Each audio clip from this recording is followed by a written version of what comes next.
So, Sucrose, the package you mentioned that you received before, it's not dangerous, is it?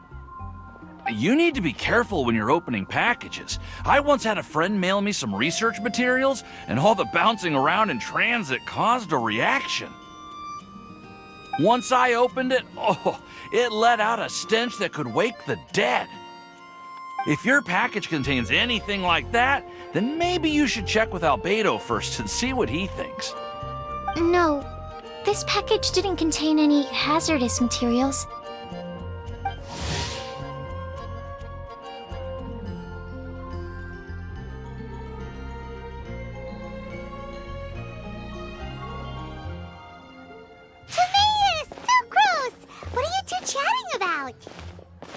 Oh, hey, you two. We're just talking about a strange package that Sucrose received recently. A strange package? Yes. I believe it's from a Sumeru scholar who came here to study in Mondstadt. It's most likely a thank you gift for collaborating on some research together. Huh? A package from an academia scholar? Oh, then there could be anything inside. There wasn't anything dangerous inside. Just a bunch of strange cards. I think I've seen Timaeus with some similar-looking cards before, so I came to ask him about what they might be. You've seen me with some cards? Maybe those were the testing cards used for distinguishing reagents. No, they didn't look like test cards. Here, have a look. Oh, you meant these? Huh. Sucrose, have you really never seen these before? No, never. Recently, I've been spending all my time up in the mountains working on cultivating pentatonic sweet flowers. Why? Is this an area of research that has started trending in the alchemical community during my absence? You could definitely say that it's trending, but not as an area of research. It's a card game that's been getting really popular these days. It's called Genius Invocation TCG.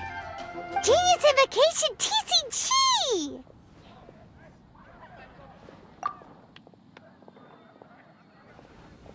Yeah, we've been hearing about this game all over the place, but this is the first time we've ever actually seen any of the cards. We didn't know it had made it all the way to Mondstadt. Must be pretty popular, huh? That's right. The game's been catching on lately. The Yae publishing house in Inazuma has even published a series of light novels based on the game. The story is really good. It starts with a young guy in Sumeru who finds an ancient casket of tomes in the attic. He opens it and discovers that the soul of an ancient TCG player called the Crocodile King has been captured inside. It turns out that the Crocodile King was King Deshret's viceroy, who battled an opponent named the Ibis King. During the match, the Crocodile King fell prey to his opponent's scheme and was sealed away in the casket of tomes. After being unexpectedly released by the kid, the Crocodile King possesses him and helps him to gradually climb the ranks and become a legendary TCG player. Timaeus. Huh? What's wrong, Sucrose? If you're interested in how the story plays out, I can lend you the novels. No. I was just thinking about that time you requested an extension on your progress report deadline, citing personal reasons for the delay. Well, I did go through a phase recently where I wasn't putting enough focus on my work, but it's under control now. I've committed to not even touch Genius Invocation TCG until I've made enough progress in my research. Well, that's unfortunate. Oh? Why's that? Well, since it's a gift from a researcher I've collaborated with, I thought that I should at least try to learn the rules. That way, I could say that I at least tried to appreciate his gift. Oh, right! And since it's a game from Sumeru, who knows? Playing it might even make you smarter. Okay, fine. Bye, would like to give it a try. Please? Although, it seems like we can't learn how to play it anytime soon, 'cause Timaeus has given up for a while. Well, research is my priority, you know. But if you'd like to learn the rules of Genius Invocation TCG, then I'd actually suggest you go to the Cat's Tail. Yep, that's the place. It's where everyone in the community goes to play when they have time. They gather there, trade cards, and they're very welcoming to new players. Trying to learn the rules can be intimidating at first, but it's a lot of fun once you get the hang of it. Understood.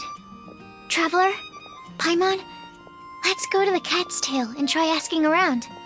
To be honest, hearing Timaeus talking about the game has also piqued my curiosity. Well, what are we waiting for? Let's get going!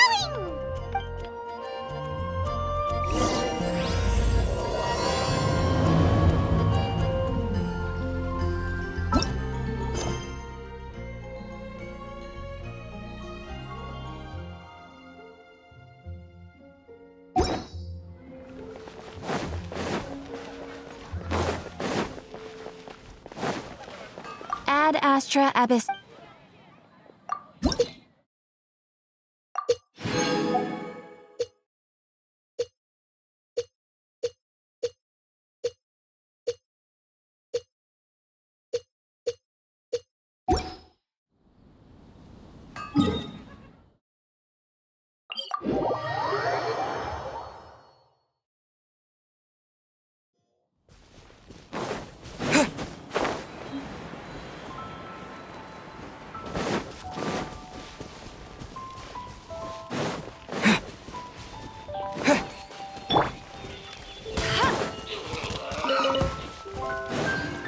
Bet you can't keep up with me!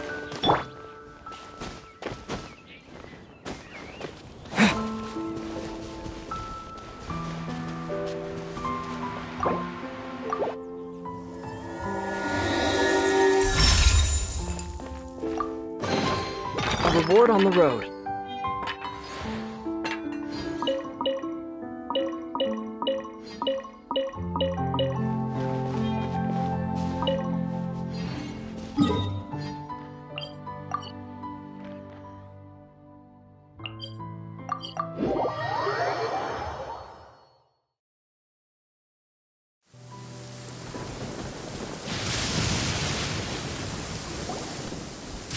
Dang, there you are! Did you see Master Jean? I saw her, but purposely avoided her. As both the Lion Fang Knight and acting Grand Master, she naturally would have some reservations towards me. If I'm not careful, one day I may find myself becoming the object of one of her investigations. But back to the matter at hand. I defeated some of the Abyss forces, but wasn't able to gather any information. Did you have more success?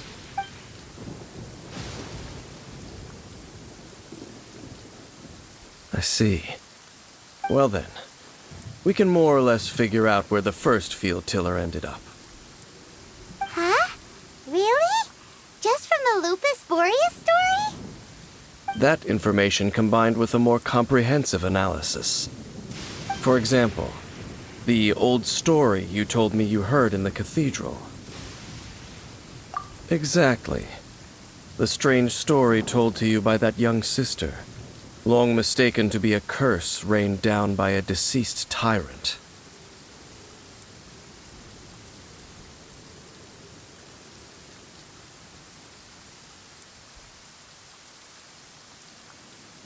Ah, Paimon gets it! So the tyrant's final fury was really just missiles fired from the field tiller after it ran from Wolvendom. After it was damaged in the fight with the Wolf of the North, it must have wandered into the ruins of Old Mondstadt and stayed there. Then, whenever anyone got close, pew, pew, boom! It would fire a ton of missiles at them. Until one day, it finally broke down for good, and the fireballs stopped raining from the sky. Back then, the people of Mondstadt hadn't seen many ruin guards before, So they came to interpret it as the tyrant's final fury. It looks like we need to make a trip to Storm Terror's lair and comb the entire area. What do you mean? Huh? You mean... Oh, Paimon remembers too! We saw that abandoned ruin guard sitting atop the tower when we went there before. Can't forget something like that.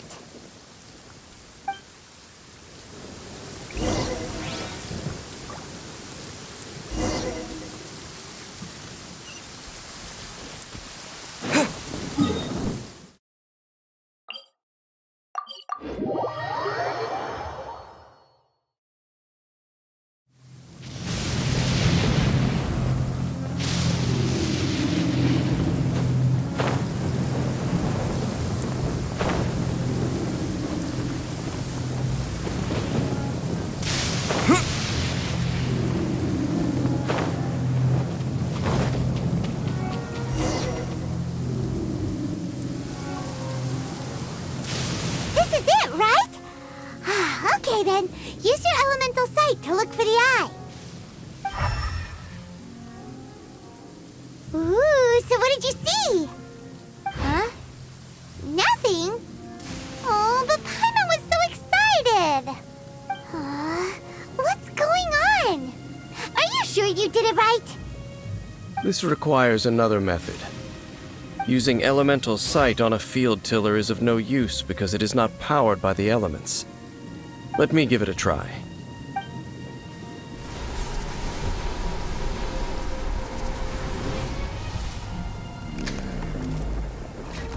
And done. Wow! It's the very thing the Abyss Herald has been seeking all along. The eye of the first field tiller. All of the ruin guards today are just replicas of this machine. As the prototype, its combat capability was unrestricted. Prototype? Oh, Paimon doesn't know that word. Is it another ancient term from Conria?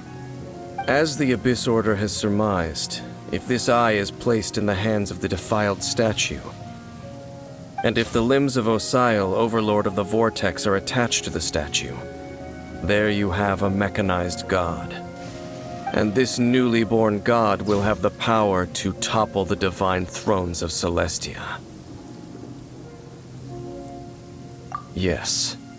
Then, what should we do with this eye? No. I'll guard it myself. Huh? You? Dane? You won't go and do anything crazy with it, will you? You may doubt me if you wish, but I must ensure it does not fall into the wrong hands. No matter where we may hide it, they will find it. And as for the Church of Favonius, well, you know I don't trust them.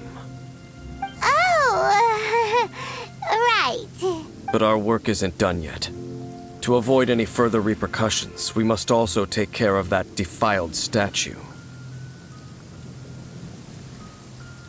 We can't have the church get involved. Let's handle it ourselves.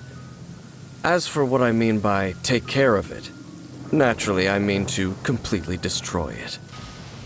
What? Destroy it? That's a statue of the Seven! As well as being a really important cultural relic, they're actually divine too! Well, good thing we didn't tell Barbara earlier. Otherwise she'd be going completely bonkers right now! Do the Seven really expect me to help them look after what belongs to them? Let's go back to those ruins and destroy the inverted statue. If we are lucky, we will also run into that Abyss Herald. I'll make sure it doesn't get away this time.